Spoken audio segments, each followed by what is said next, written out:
Oremos. Santo e eterno Deus, graças te damos, ó Pai, pelo teu cuidado sobre as nossas vidas, sabendo que tu tens nos conduzido, ó Senhor, através do teu Espírito, e te pedimos mais uma vez, ó Senhor, que tu nos oriente, através da tua palavra, a cuidarmos melhor das nossas famílias e das nossas crianças, ó Senhor. Em nome de Cristo é que te oramos e te pedimos, Senhor. Amém.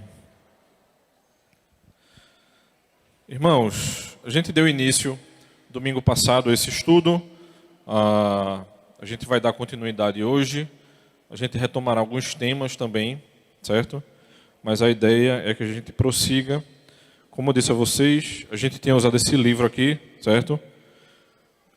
A grosso modo, vou me utilizar de outras coisas também hoje, mas direi a vocês, mas o livro que a gente está usando como livro-texto é Criando Filhos pela Fé e não por fórmulas, certo? Se você quiser adquirir, minha ideia é utilizar a primeira parte do livro, a segunda já é uma aplicação, e aí eu não adentrarei dele, e a gente nem tem tempo para isso, tá bom?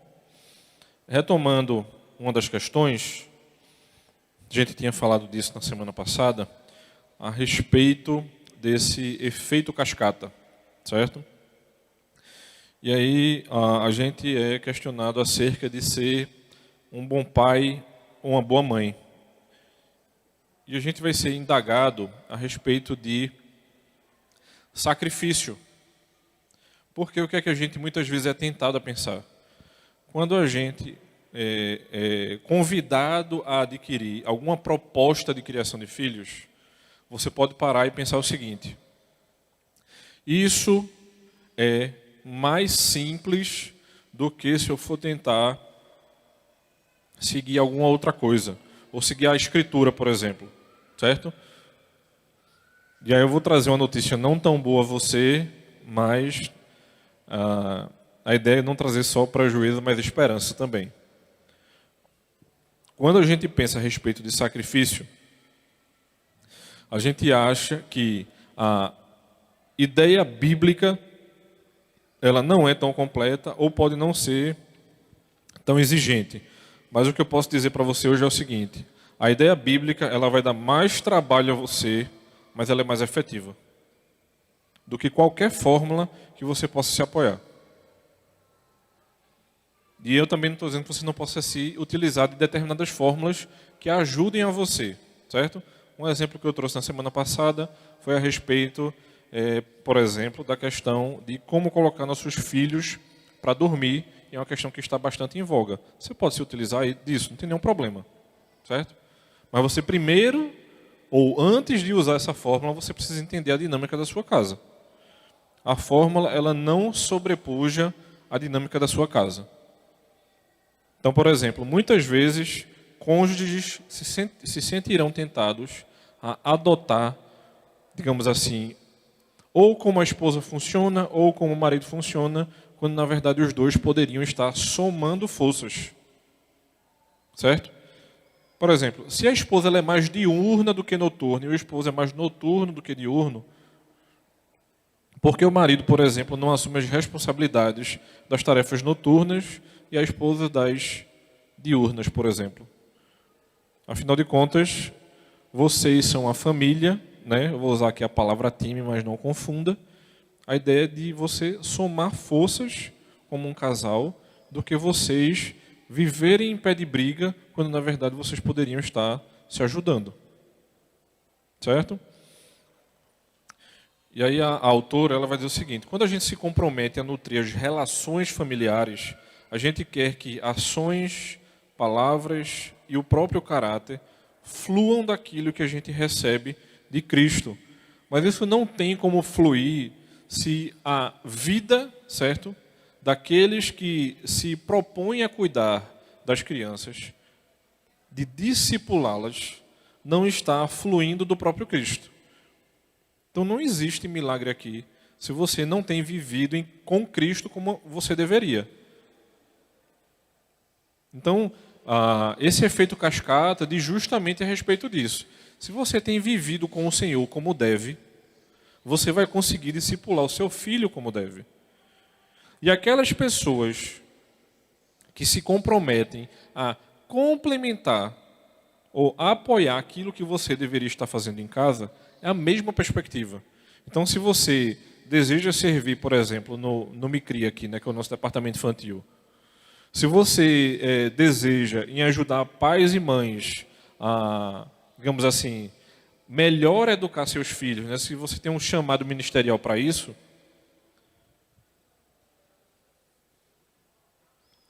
então muitos irmãos às vezes pensam assim, eu podia estar desenvolvendo um trabalho de apoio, por exemplo, ao departamento infantil e aos pais da igreja. A ideia é a mesma. Quando a gente se propõe a educar crianças, seja você como pai e mãe, seja você no ministério complementar, como é o departamento infantil da igreja. Então, se a gente está se apoiando e se ajudando, esse trabalho, ele depende completamente e diretamente da sua comunhão com o Senhor. Certo? Então, essa é uma primeira questão que eu preciso lembrar a você, retomando da nossa aula anterior. E aí a gente entra numa questão nesse primeiro momento. E eu vou gastar um tempo aqui nessa questão da nutrição. Quer dizer que, ou melhor falando, que o bom funcionamento da sua casa depende de um bom relacionamento. Então você precisa investir tempo desenvolvendo uma boa relação, primeiro, entre você e o seu cônjuge, e em consequência disso, com seus filhos. Então não tem para onde a gente correr. Ou você gasta e investe tempo nisso, ou você vai, digamos assim, dar murro em ponta de faca. E aí a gente vai entender que aquilo para o qual Cristo o chama nunca pode ser realizado por pura determinação humana. É como se você pensasse o seguinte, mas eu sei muito bem como é que meu filho funciona. Você pode até conhecer muito seu filho, mas somente Cristo corrige o coração dele. Nenhum pai tem essa capacidade. Lembre do seguinte, você é instrumento nas mãos daquele que pode redimir o coração do seu filho. Ou pensando com aqueles que têm desenvolvido trabalho com as crianças aqui na igreja, a ideia é a mesma. Nós somos instrumentos na mão do Redentor. A partir do momento, irmãos, que a gente se propõe a trabalhar com pessoas, sejam elas crianças ou não, nós somos instrumentos nas mãos de Cristo. Então, por mais que a gente diga assim, não, mas fulano faz isso, ou fulano peca desse jeito, ou fulano tem essa, digamos assim, é propenso, né, o coração dele é propenso a fazer determinada coisa. A gente está enxergando o pecado do coração daquele irmão, daquela irmã. Mas só quem resolve isso é Cristo através do Espírito Santo. Então, parte do nosso trabalho ativo é um trabalho de oração. Ou como bem diz Lutero, eu faço tudo como se dependesse de mim, mas eu entrego tudo sabendo que depende de Cristo. Então não é uma dependência passiva, é uma dependência ativa. Eu entendo como funcionam as pessoas com quem eu lido, eu olho para o coração delas, eu oro pelo coração delas e eu trabalho entendendo que o Senhor está agindo debaixo da minha família, debaixo daquelas crianças que a gente intervém, seja aqui pregando, certo? Quando a gente chama elas para cá, seja lá para cima, quando elas vão para a salinha, e a gente também é instrumento do Senhor de maneira ativa na vida delas. Então, todo o trabalho é um trabalho complementar. Qual a diferença? Porque a gente acaba focando mais nos pais do que em qualquer outra estrutura. Porque você passa muito mais tempo com seu filho do que qualquer outra pessoa, ou pelo menos deveria. Certo? Então, vez após vez, a forma como a gente aborda os nossos relacionamentos familiares, isso pode ser manchado por uma sutil ou não tão sutil expectativa de retorno. Então, minhas respostas podem parecer piedosas, porém a gente injeta facilmente uma expectativa de que eu lucrarei com os meus esforços. O que é que você está dizendo para o seu coração quando você pensa dessa maneira? Você está aguardando retorno, você investe porque aquilo ali vai retornar. Pessoas que investem em relacionamentos dessa maneira, elas se frustrarão mais cedo ou mais tarde.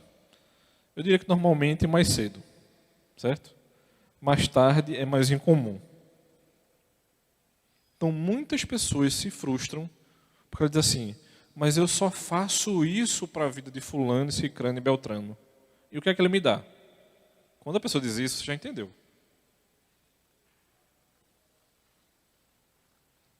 Os nossos relacionamentos eles não deveriam ser medidos por essa régua.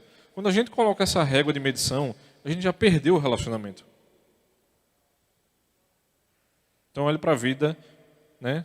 O presbítero André, que está pertinho de mim aqui, diz assim, mas o que é que André pode me entregar dentro do nosso relacionamento? Ele é muito inteligente.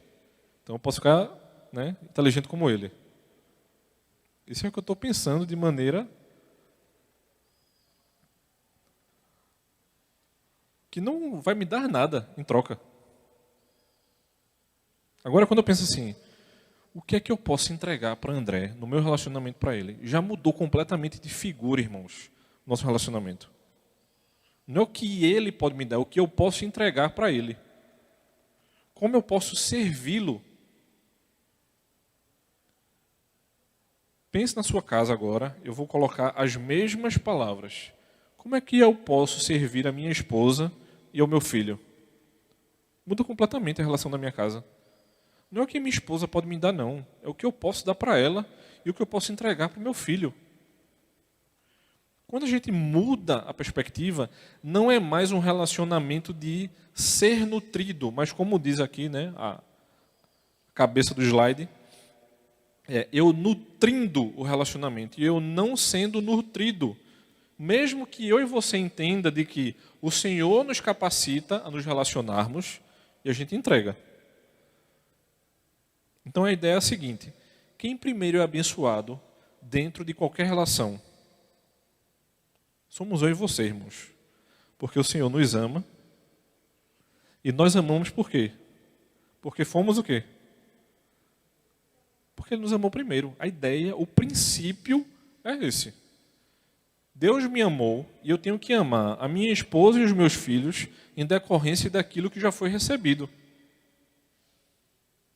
Então eu não pergunto, imagine se Cristo chegasse para mim e me perguntasse, Rodrigo, o que é que você tem para me entregar? Eu me colocar de joelhos perante ele e dizer, Senhor, eu não tenho nada para te entregar. Absolutamente nada. Porque só me vem à mente aquilo que Paulo diz, dos pecadores eu sou o maior. Se Paulo é o maior, aí eu vou pedir um espaçozinho na fila assim, ó, alguém tem que ganhar essa briga aí, não vai ser você. Se a gente pudesse ter essa conversa com o apóstolo Paulo, né? Mas aí a gente destrincha para algumas outras questões. Então, quando o texto bíblico diz o seguinte para a gente, nada façam por ambição egoísta, isso só revela o nosso coração e expõe as nossas expectativas. Mas o que o texto está querendo fazer não é somente nos expor, mas é nos mostrar que Cristo tem o poder e a capacidade de nos libertar de nós mesmos. Então, quando o texto bíblico chega para nós e diz assim, nada façam por egoísmo. Sabe quando você pensa assim, mas eu não sou tão ruim assim. Nós somos muito ruins assim. Eu não vou mentir para você aqui, agora de manhã, não, você é maravilhoso. Não, você é ruim.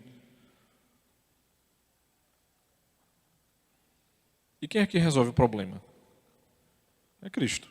Paulo está mostrando aqui para a gente. Por quê? Se você decidir, certo? Fomos alcançados pelo amor de Cristo.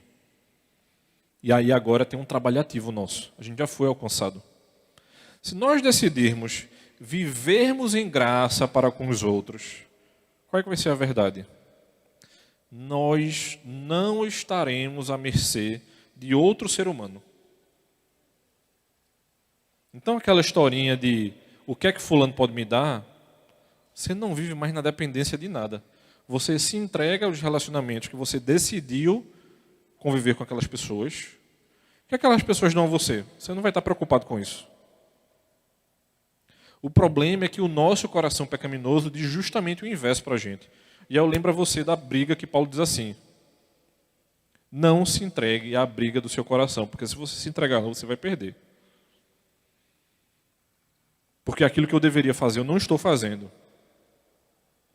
E aquilo que, por hipótese alguma, eu queria fazer, é o que eu mais faço. Então, se nós deveríamos estar nos tornando o que Deus nos criou para ser, nós deveríamos ser o quê? Ter a mentalidade de Cristo e ser liberto de nós mesmos. Isso é o Evangelho, irmãos. Deixar de ser escravo do pecado e ter a mente de Cristo. Essa é uma das questões mais básicas da nossa fé. Ter a mente de Cristo e se libertar do nosso coração. O problema é que muitas vezes, quando a gente olha para isso aqui, a gente olha para as coisas que nos afetam. Certo? E eu não estou dizendo que isso não exista. O pecado dos outros, o pecado do seu cônjuge, o pecado dos seus filhos. E o que a gente está sendo questionado aqui é o seguinte: é como a gente vai reagir às coisas que nos acontecem. Serão decisões pecaminosas ou decisões bíblicas? E eu vou precisar dar uma pausa para explicar isso para vocês aqui. Isso aqui é um termo cunhado pelo reverendo Davi Charles Gomes, onde ele diz que a nossa vida deveria ser em referência ao próprio Deus. O problema é que nossa carne, normalmente, ela quer viver em autorreferência e não em teorreferência. Certo? Quando eu acho que as coisas que eu penso fazem sentido e elas não são questionadas através da palavra, a gente passa a viver pelos ídolos do nosso coração. Na prática, isso recai sobre o quê, certo? E aí eu vou mostrar um quadro para vocês agora, que não está nesse livro. Certo? Se você quiser, depois eu posso mandar para você. Eu dou o recorte lá no slide e mando para você. De onde é que surge esse quadro? Do entendimento da estutícia. Reverendo Vadislau, certo? Pai do reverendo Davi, quando estava fazendo um curso com o Dr. Larry Crabb, isso foi apresentado a ele. Nessa apresentação, ele viu que tinha mais Freud do que Bíblia. E ele fez as devidas correções desse quadro. Certo? Com as correções, aí ele vai dizer para a gente: o livro de Provérbios traz informações que permitem a abstração de características do desenvolvimento da estutícia do homem decaído. E aí eu vou me focar, né, pelo menos nas três ou quatro primeiras fases aí. E aí a correção que ele faz é mostrando para a gente que tudo isso aqui está em Provérbios. Certo? E ele vai dizer o seguinte: os nossos filhos, na primeira infância, digamos assim, de 0 a 3 anos, nos primeiros anos de vida, a criança ela tem uma estutícia ingênua. Ela peca e muitas vezes vem dizer para a gente que pecou. Certo? Você fez isso? Fiz. E quando começa a falar, que diz mesmo. Você estava fazendo isso errado? Estava. Não é que ele não sabe que cometeu um erro, e às vezes ele comete o erro e corre para a gente. Então, Bento essa semana ele foi para perto da mesa de jantar e eu estava no sofá. Ele puxou uns papéis que estavam num aparador, né? Eu vi esses papéis caindo no chão, e ele pegou e correu para mim. O que é que ele está querendo me dizer ali? Ele sabe que cometeu um erro, correu para mim achando que, tipo assim, pai, eu errei. É meio que tipo um medo do erro, né? Já numa segunda fase, ele vai dizer o seguinte: ele vai dizer que são anos em que se desenvolve uma estutícia aprendida. Ou seja, ele olha alguém fazendo e passa a repetir esse erro. Já numa fase um pouquinho mais avançada, né, que a gente tem chamado hoje de pré-adolescência e pré-adolescência de maneira geral, né, final de infância e início da adolescência, ele vai dizer que é um período de estutícia aplicada. Ou seja, ele não somente erra, mas ele melhora o erro. E na fase ali da adolescência propriamente dita, ele vai dizer que são anos caracterizados por uma estutícia frustrada. Ou você nunca percebeu essa frustração nos adolescentes? Aí normalmente a gente encaixa um bocado de coisa aí dentro. Chatice, né? Por exemplo, filho, bota tirar foto. Não, não quero. Então assim, vai enxergar várias coisas. O que é que isso tem a ver, de maneira prática, com a questão da teorreferência e da autorreferência? Isso tem a ver com o seguinte, irmãos. Quando eu e você não aprendemos em como as pessoas da nossa casa funcionam, a gente vai sofrer mais por não consegui-los ajudar do que pelo próprio erro cometido por eles. Porque o erro você sabe que ele os comete. Mas a gente tem entendimento somente do problema, não ajuda o nosso coração. A grande pergunta é, como é que se resolve? Vamos para a prática. Veja bem, isso é um relato de um adolescente. Levou tempo e muitos momentos de negação, rejeição e becos sem saída, mas Tyler lentamente começou a compartilhar sua solidão, sua dificuldade com o perfeccionismo e seu medo de desapontar os pais. Isso aqui já está sendo apresentado para mim e para você, quais são os problemas do coração do adolescente, certo? Dificuldade com o perfeccionismo e medo de desapontar os pais. Qual o problema que a gente enxerga aqui? Muito provavelmente a gente tinha uma expectativa dos pais que não estava sendo o quê? Atendida. Mas você não sabe por que chegaram aqui. Os pais descobriram que Tyler estava compartilhando com um amigo os seus desejos de uma possível tentativa de suicídio.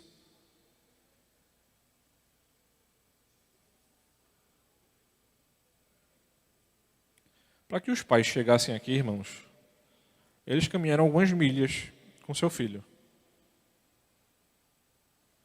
E aí vejam bem o que o adolescente vai dizer a respeito dos pais, depois do problema ser cuidado, digamos assim. Tyler compartilhou que foi a bondade perseverante e a persistência dos seus pais que mais o impactaram. Eles não estavam mais preocupados em mudar o seu comportamento. Normalmente, irmãos, nós sabemos quais são as qualidades e defeitos dos nossos filhos. Conversava com um casal de irmãos e eles estavam me contando a respeito do filho que ele tinha uma capacidade absurda de contar histórias. Mas com a mesma estutícia, ele tinha uma capacidade absurda de mentir. E aí, o que é que você vai fazer? Você vai confrontar a mentira ou você vai, digamos assim, destruir a capacidade de contar histórias do seu filho? Isso é quando dizem pra gente. Então quer dizer que você vai jogar a água do banho do bebê junto com o bebê. Ou você não consegue detectar os dons e talentos que Deus tem dado aos seus filhos e ao seu cônjuge. Porque quando a gente perde essa perspectiva graciosa de detectar as coisas boas, a gente não vai saber atacar as coisas ruins. E quando a gente olha para um quadro como esse, muitas vezes a gente vai olhar assim, sim, mas isso está dizendo o que para mim? Está dizendo, irmãos, que quando você começa a compreender biblicamente as fases de vida dos seus filhos, você vai ter muito mais armas na mão, não para ser um pai chato, mas também não para ser um pai que não corrige o seu filho. Mas você vai olhar para o problema, você vai orientar o seu filho. Quando for preciso, você vai corrigi-lo, mas você vai corrigi-lo entendendo que Deus deu a você uma pessoa para que você pudesse discipulá-lo na vida, mas também na fé. E esse discipulado não significa que você vai transformar o seu filho nem em você e nem no seu cônjuge. São um dos maiores desafios do nosso coração. Isso já começa a acontecer dentro de um casamento sem que nem haja criança. Você quer saber como é que isso acontece dentro de um casamento sem que nem haja criança? É quando você quer que o seu cônjuge seja você. Eu adoro lembrar isso à minha esposa. Certo? E não é uma lembrança do tipo assim, estou batendo em você, não. Tipo assim, estou sendo chato, não. Mas eu gosto de dizer a ela, Viviane, eu não sou você. Deus nos colocou juntos para nós sermos complementares. Mas Bento não vai ser um Rodrigo e nem vai ser uma Viviane. Isso vai ser uma tentação do nosso coração? Com toda certeza, irmãos. Mas a gente precisa lembrar que Deus nos dá pessoas com as suas características para que nós os instruamos nos caminhos do Senhor, entendendo quem elas são. Que elas podem ter características do pai e da mãe, sim, mas ainda assim eles não são os pais. Visto isso, como é que a gente pode fazer? Um dos meios é conversando e conhecendo. E nos são dadas duas opções. Uma opção é um comportamento e uma fala destrutiva, uma outra é uma conversa através da graça, que se doa. E não somente. A gente é desafiado a nutrir conversas com o propósito de edificar os outros e dar graça. A gente é chamado a imitar a Cristo, dando graça à nossa família, falando a verdade, a fim de edificar e não de destruir. Porque é o que muita gente acha. Não, mas eu preciso falar a verdade a todo custo. Falar a verdade a todo custo não significa que você tenha que dizer tudo naquele momento. Imagina que um membro aqui da igreja fosse filho de um político corrupto e ele não enxergasse a corrupção do pai dele. O pai dele falece. Você acha que eu preciso mostrar para ele a corrupção do pai dele no luto do falecimento? Ou eu não posso dizer isso em outro momento? Graça tem a ver com isso, irmãos. Tem a ver com as nossas escolhas. E quando eu e você vamos falar sobre determinado assunto, e em quão profundo a gente vai entrar naquele abismo, naquele momento ou não. Quando nós conhecemos o outro, a gente sabe o quanto de sofrimento ou quanto de confrontação a gente está atingindo. Isso tem a ver com experiência. Quanto mais você conhece as pessoas da sua casa, mais você vai conhecer os limites de quando você pode atingir, digamos assim, o limite daquela conversa. Então você tem uma listinha. Eu preciso falar sobre 5 temas, por exemplo, naquela conversa. Mas talvez naquela conversa, daquele momento, em como está o coração daquela pessoa da sua casa, talvez você só consiga conversar sobre 2 coisas. Confrontação e cuidado do coração tem a ver com mexer em feridas. Será que um médico ou um enfermeiro ele vai resolver o problema de uma ferida exposta naquele momento? Ou ele não espera a coisa aí cicatrizando e ele vai cuidando daquela ferida que está aberta e ao longo dos dias ele vai avançando com o tratamento? Conversas ativas, cuidadosas e graciosas tem a ver com isso também. A gente vai nutri-las também por meio do perdão. Então, quando nós somos esmagados pelo pecado do outro, o que sai de mim será o aroma agradável de Cristo ou um mau cheiro que reflete os meus desejos egocêntricos?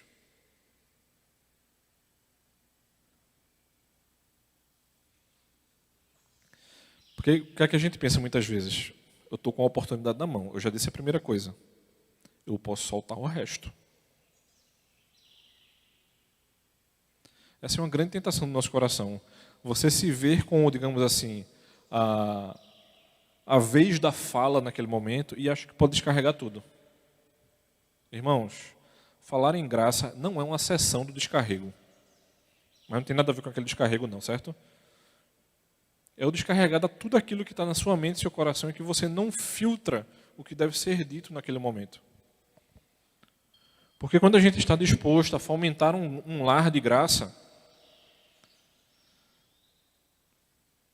uma vontade de ignorar uma ofensa e um amor perseverante que não desiste do outro, ele deixa uma impressão indelével naqueles que estão observando. Daí surge a pergunta: o que é que você tem permitido que os seus filhos observem? E eu sei que é muito difícil para a gente. Porque no calor da ira, você não quer saber quem está na sua frente ou não. Seus filhos, seus sogros, seus pais, você só descarrega. Mas pare e pense o seguinte: na graciosidade, nem mesmo a pessoa que você está falando, que pode ser ou seu filho ou seu cônjuge, não deveriam estar ouvindo isso, quanto mais as pessoas que não estão envolvidas diretamente naquele problema. E a gente deve ser desafiado, não somente por perdão, mas também por meio do sacrifício. Se relacionar tem um quê de sacrifício. Por quê? Porque o chamado ao sacrifício não significa que a gente vai permanecer em silêncio e passivo. Muita gente confunde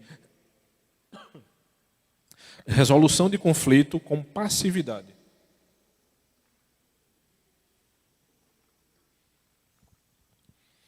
Quando a gente vê no Sermão da Montanha a respeito dos mansos e humildes, são movimentos ativos e não passivos. Cristo não está nos convidando a sermos, digamos assim, irresponsáveis nos nossos relacionamentos.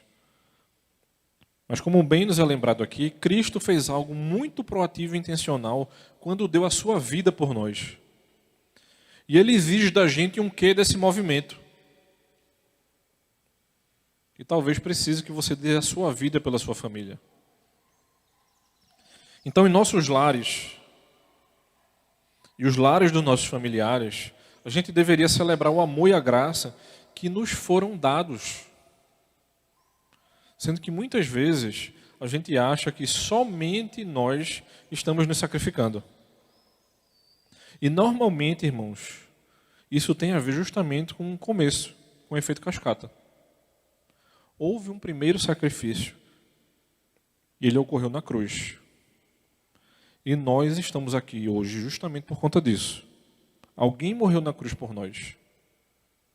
Você pode estar pensando, mas eu me sacrifico mais pela minha família do que o meu cônjuge. Converse com o seu cônjuge, ore pelo seu cônjuge. Mas nunca se deixe levar que a resolução do conflito se dará por atitudes pecaminosas do seu coração, porque você acha que você tem se entregado mais do que aquele que deveria se entregar igualmente como você. E aí a gente chega na segunda parte. Quando a gente viu todas essas questões, eu preciso lembrar você do seguinte: melhor do que qualquer pessoa que conviva com seu filho, seja os seus pais, né, no caso os avós dos seus filhos, sejam os professores que se envolvem com seus filhos, os líderes da igreja, ninguém vai ser melhor do que você como sábio conselheiro do seu filho. E eu quero lhe mostrar uma coisa a respeito disso na manhã de hoje. Por quê? Porque quem estabelece isso perante nós é o próprio Deus. Quando a gente vai olhar a respeito de criação de filhos no Antigo Testamento, o Antigo Testamento vai dizer que a gente deve inculcar de um jeito a Escritura na cabeça dos nossos filhos. Ele diz assim: anote onde você puder, no braço, na testa, na roupa, mas encharque o seu filho da Escritura para que ele não se perca na vida. E quem vai aplicar esse ensinamento antes de qualquer outro lugar ou coisa é você a ele. Então, muitas vezes a gente precisa simplesmente diminuir o ritmo para avaliar e juntar as peças do que a gente sabe e percebe. Sendo que muitas vezes a gente não quer fazer isso porque dá trabalho. O que é mais fácil, você começar a assistir o seu filho ou você perguntar para o seu cônjuge? Né? Eu diria que isso é uma tentação maior dos pais do que das mães. Porque normalmente as mães passam mais tempo com os filhos do que os pais. Mas às vezes, nós como pais, podemos tomar decisões que vão abençoar os nossos lares. Então eu estava conversando com Viviane sobre uma questão da escola de Bento, e aí eu disse a ela, veja só, a escola vai me oferecer mundos e fundos para que eu deixe ele lá. Certo? A decisão de deixar ele lá por mais tempo ou menos tempo é minha.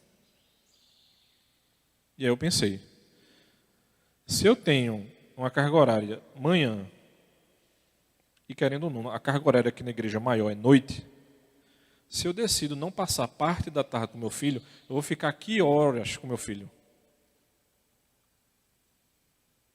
Eu estou falando da minha realidade, certo, irmãos? E eu sei que muitas vezes os pais passam um dia fora de casa, manhã e tarde.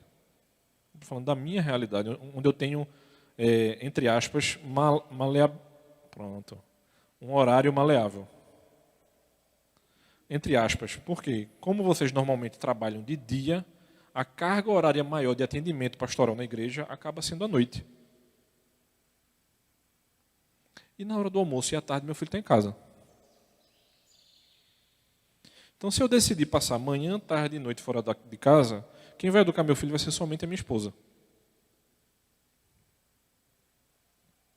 Então são decisões como essas que muitas vezes a gente não para e não pensa e diz assim, não, mas eu pago para ele ficar na hora do almoço na escola.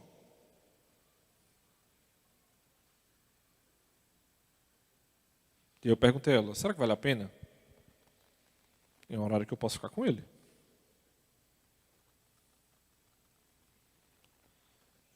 Daí você pode parar, mas vai ter trabalho. Como é que decidiu botar um menino no mundo? Foi você, meu irmão, minha irmã. Ninguém mandou você ter filho, não. Quem decidiu ter filho foi você. Ninguém chegou para você e botou uma faca no pescoço e disse assim, vai ter menino de todo jeito. Mas você atendeu ao Senhor e disse assim, sejam fecundos. Tem gente que obedece mais do que outro, né? Mas aí é outra conversa. Não tem nada a ver com isso aqui hoje, não. Vamos seguir. Por quê? Porque muitas vezes a gente não tira tempo para desembaraçar os pensamentos e percepções. Às vezes você visualiza, mas você não quer gastar tempo pensando. Por que meu filho está fazendo isso? Ele vai, faz aquilo, volta e repete. E os pais mais noiados já pensam, né? Ele deve ter alguma doença, não é possível não. Às vezes seu filho não tem nada, meu irmão. Ele é só uma criança saudável. Que você se sente tentado várias e várias vezes. Parece um trombadinha, né? Mas ele é só saudável, irmão. Ele está lá, ó, brincando. Qual é o papel do Espírito de Deus em tudo isso aí?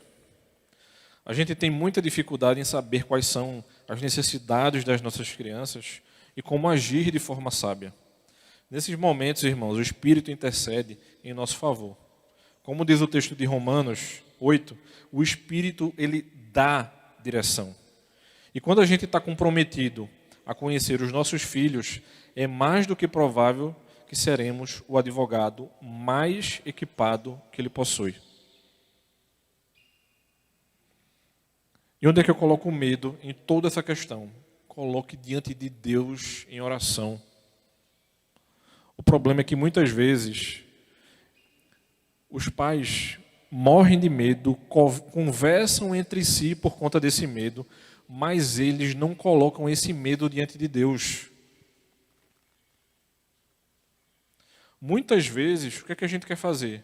A gente quer dizer para o próprio Deus que o meu medo é melhor colocado diante do meu cônjuge do que os dois colocarem isso perante o Senhor.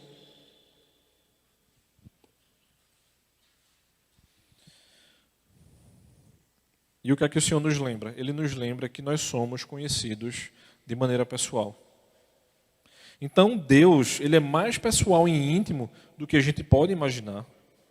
E justamente por sermos criados à sua imagem, somos conhecidos profunda e pessoalmente.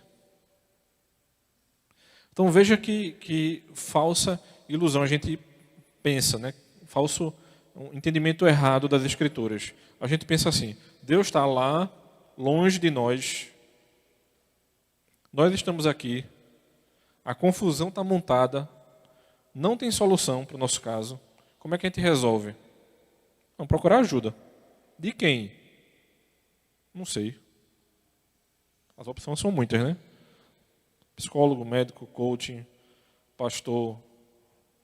Não vou dizer outros não, para você não ficar chocado. Mas o que é que o Senhor está nos chamando aqui? Em relação a você mostrar isso para o seu filho, depende primeiro do seu relacionamento com o próprio Deus. Você entende que Deus é um Deus pessoal, que se relaciona diretamente com você, de que você é conhecido pelo próprio Deus, de que Ele atenta aos mínimos detalhes da sua vida? Porque se isso é real na sua vida, meu irmão e minha irmã, você vai conseguir passar essa realidade para o seu filho. E o que é que muitas vezes a gente quer? A gente quer que a Escritura se torne viva para que eles sejam atraídos pelo seu Criador e pelos seus caminhos. Mas a gente sabe que a Escritura é viva, que a palavra de Deus ela é eficaz. Mas o que é que muitas vezes a gente faz? A gente só olha para os problemas. A gente não sabe recorrer às soluções. E aí é quando o Senhor nos chama a nos tornarmos um especialista das nossas crianças. Eu preciso conhecer bem o meu cônjuge e procurar maneiras piedosas de falar, nutrir e equilibrar quando necessário. E o mesmo é verdadeiro para os nossos filhos. Ninguém estará comprometido em conhecê-los tanto quanto você.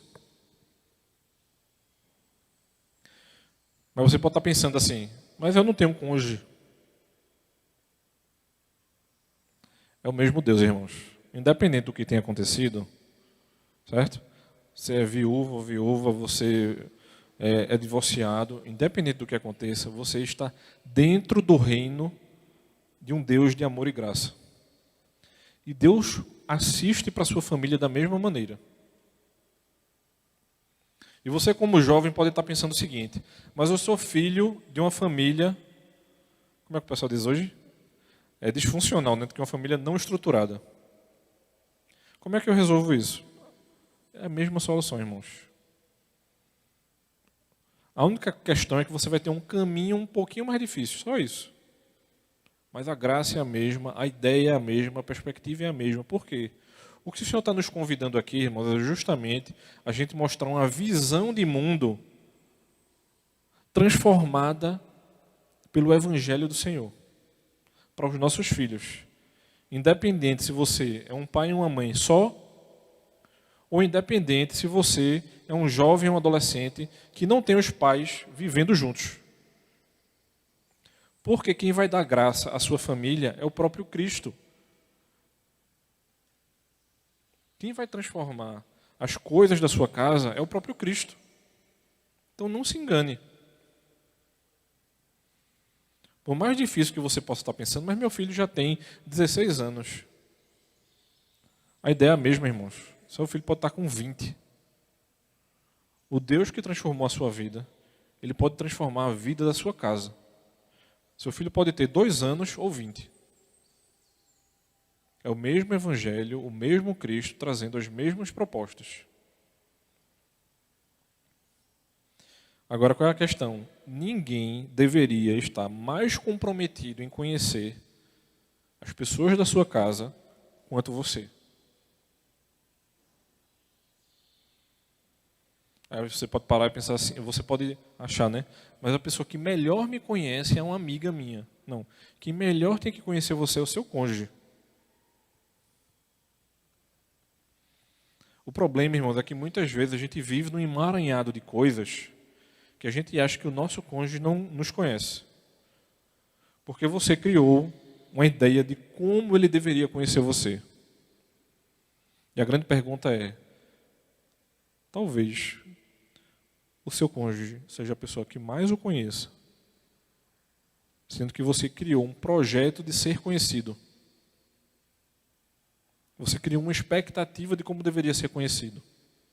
E muitas vezes a gente precisa romper essa barreira dos nossos filhos. Porque pode ser que o seu filho crie histórias, coisas.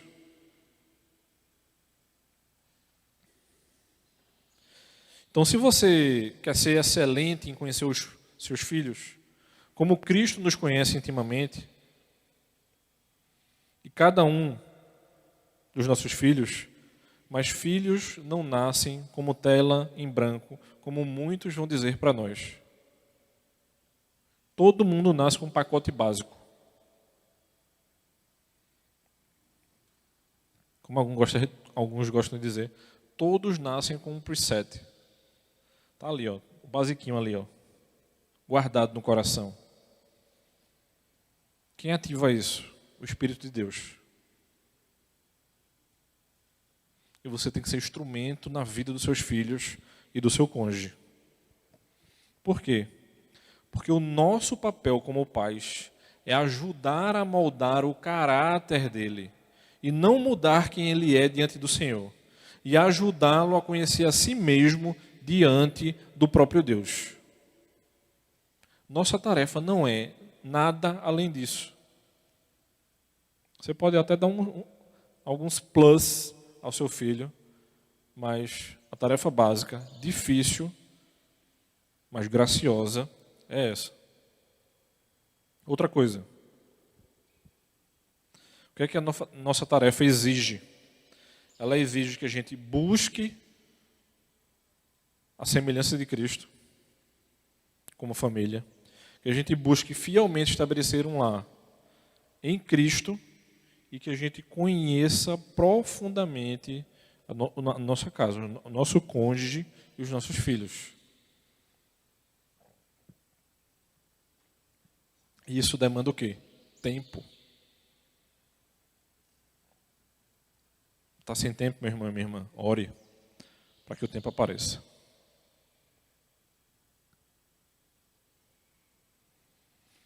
Se vire nos 30, mas encontre tempo para sua família. Porque você pode dizer para sua esposa que vai aparecer tempo no próximo sábado, e no próximo sábado, e no próximo sábado, esse tempo não apareça. E você tem um ataque cardíaco, e esse tempo não apareça realmente. Porque nós somos mestres em dar desculpas para as pessoas do nosso lar. Mas Deus não nos chama para dar desculpas para as pessoas da nossa casa. Deus nos chama a um trabalho ativo, de convivência, entendimento, percepção, oração e cuidado.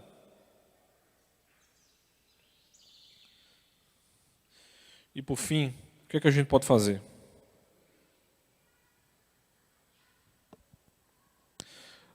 A gente não pode ler a mente e o coração dos nossos filhos, mas podemos ser hábeis em observar os seus comportamentos. Nós podemos ser adeptos de ler o que os motiva em situação após situação. Nós podemos ser proeficientes em enxergar os seus dons, suas fraquezas, aptidões, seus medos e suas inseguranças. Sábios em saber falar de esperança durante suas experiências e comprometidos em atraí-los a um Deus pessoal.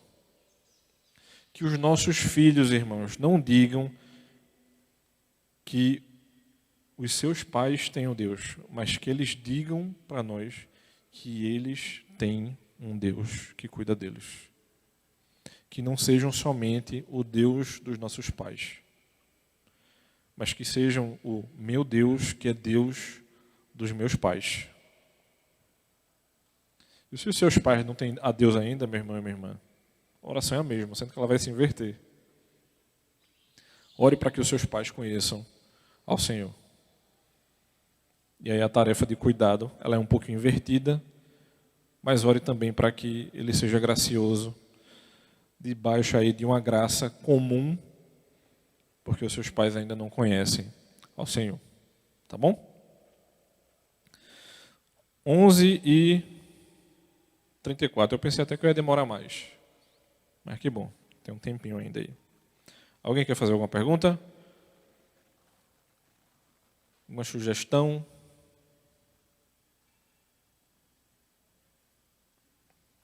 Vamos orar? Santo e eterno Deus, nós te louvamos, ó Senhor. De certo que tu tens cuidado em todo o tempo da tua igreja, dos teus filhos, mostrando a nós, ó Pai, que nós temos desafios a serem traçados e trilhados, mas que o nosso coração não se amedronte diante das circunstâncias, Senhor. Que a gente possa entregar os nossos desafios nas tuas mãos, entendendo que tu és um Deus que cuida de nós, que está próximo, que tem nos assistido em todo o tempo, ó Pai. Nós te louvamos, ó Senhor, porque tu tens cuidado das nossas vidas, das vidas das pessoas da nossa casa, e nós temos tido a oportunidade de termos uma igreja, ó Senhor, que tem muitas das suas famílias debaixo do seu cuidado. Te pedimos por aqueles irmãos que têm sido mais desafiados, Senhor, por conta de qualquer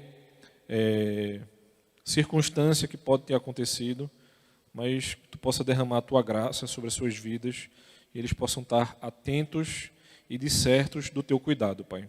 Os ajuda e os assiste, ó Senhor, e que possamos ser instrumento de graça na vida deles também, Pai. Em nome de Cristo é que te oramos, Senhor. Amém.